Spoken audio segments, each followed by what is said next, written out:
The U.S. withdraws troops from Afghanistan following the 20-year occupation. They vacated Afghanistan's Bagram airfield in the night. Even the Afghani soldiers patrolling outside did not know that the U.S. soldiers had left.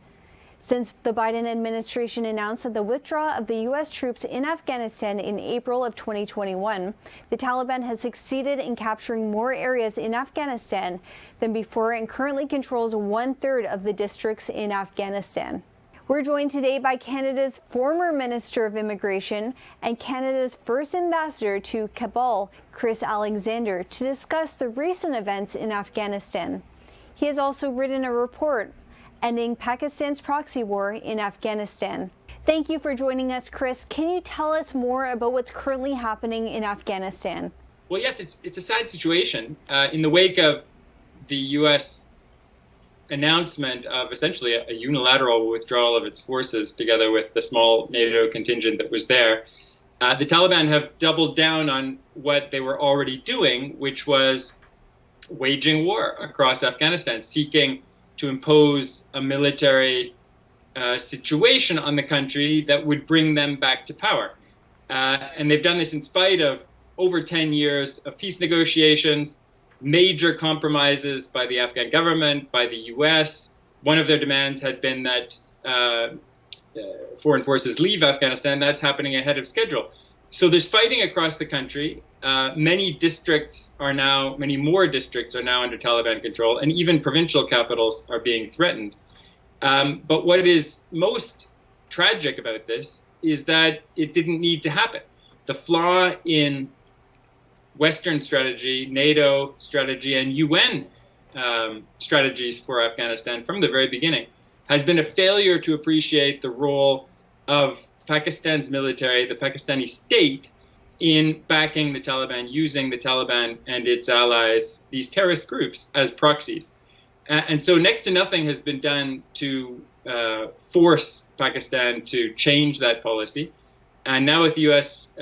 Leaving, they see an opportunity to impose their agenda on Afghanistan, which means civil war and conflict on a larger scale.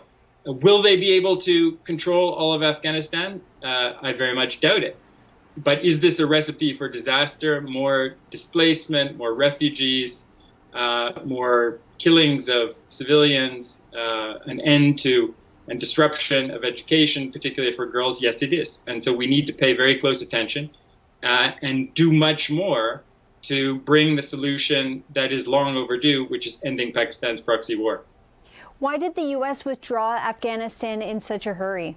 The answer to that is that cooler heads did not prevail. Most U.S. policymakers who know Afghanistan did not want this to happen.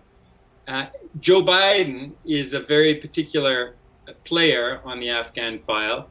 He was against Obama's surge. He's been against the mission for over a decade. I heard this firsthand from him when we met in Kabul in early 2009 when he was the vice president-elect. He's a bit of an extremist in wanting to draw down forces. Remember, even Donald Trump promised to bring all the troops home but never did. And so he's not only, in my view, doing the wrong thing and giving this opening to Pakistan, but he's actually also creating tension in the U.S. in the foreign policy community that isn't going to go away. You will have seen him today giving a press conference, one of the very few he's had since being sworn in, that was entirely dedicated to Afghanistan, and he's going to be facing uncomfortable questions as the situation there gets worse. Because once again, this does not have to be. The U.S. has a lot of influence in Pakistan, and they haven't used it.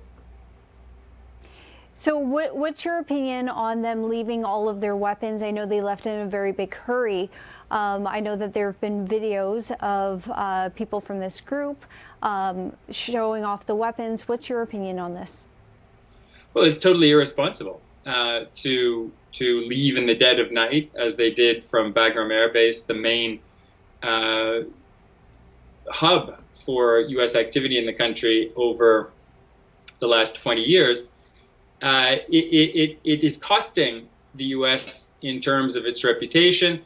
I would not say it's as bad as Saigon in 1975, but it's definitely not a proud chapter in U.S.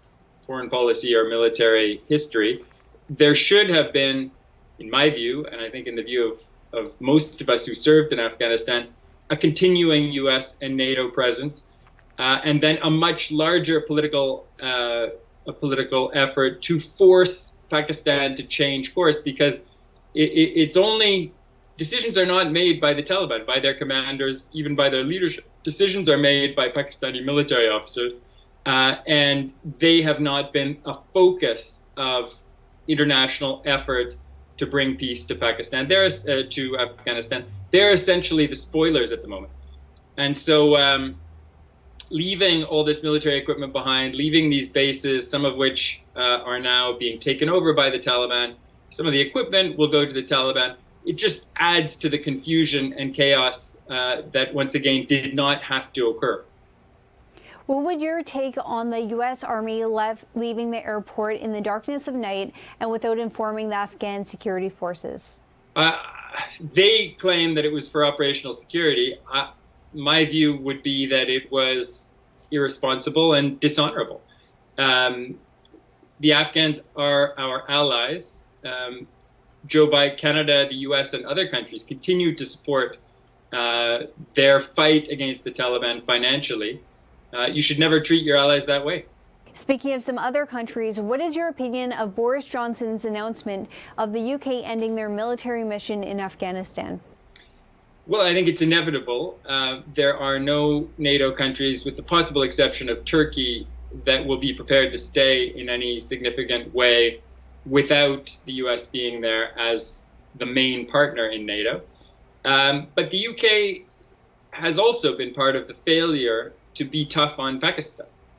And I think the UK has a particular track record, given their colonial role in South Asia for more than a century, that has made them more uncritical of the policies of Pakistan's military than even the United States. So I don't think a UK departure does much to alter the strategic balance. But the fact that NATO and the US are leaving is in this untimely, disorderly way, is clearly a negative. And the only way to correct this mistake, as far as I'm concerned, is to wheel around and have an absolutely united focus on political pressure on Pakistan to change its policy. They are the key to peace. They are the key to taking Afghanistan out of this agony that in which it continues to languish. How has the U.S. handled the conflict in Afghanistan to date, including the handling of the withdrawal? What have they done to succeed, and where have they failed? Well, we can't ignore the fact that the U.S. spent 20 years trying to bring peace to Afghanistan. They were the main investors. They were they provided the lion's share of military force. Through most of that time, I think they were sincere. But they started to give up on Afghanistan 10 years ago, really when Osama bin Laden was found and killed in Pakistan. They lost interest, and the financial crisis and many political events in the United States over the past decade have really undercut public support for this mission. Its objectives are seen as being unclear or futile, in part because no politician at a senior level has come forward and said the real problem is Pakistan. I think if someone said that, the public would understand that that's been the missing ingredient in our strategy all along. Why do you think that the Taliban has remained so persistent in Afghanistan despite 20 years of conflict? Because they have the support of Pakistan's military, one of the largest in Asia. It's a country of over 250 million people, and this is their strategic priority. Their strategic priority is covert war, proxy war through the Taliban, the Haqqani group, the Islamic State in the province of Khorasan, and other groups to reconquer it subservient to Pakistan. And this, for them, is part of a continuing undeclared war against India.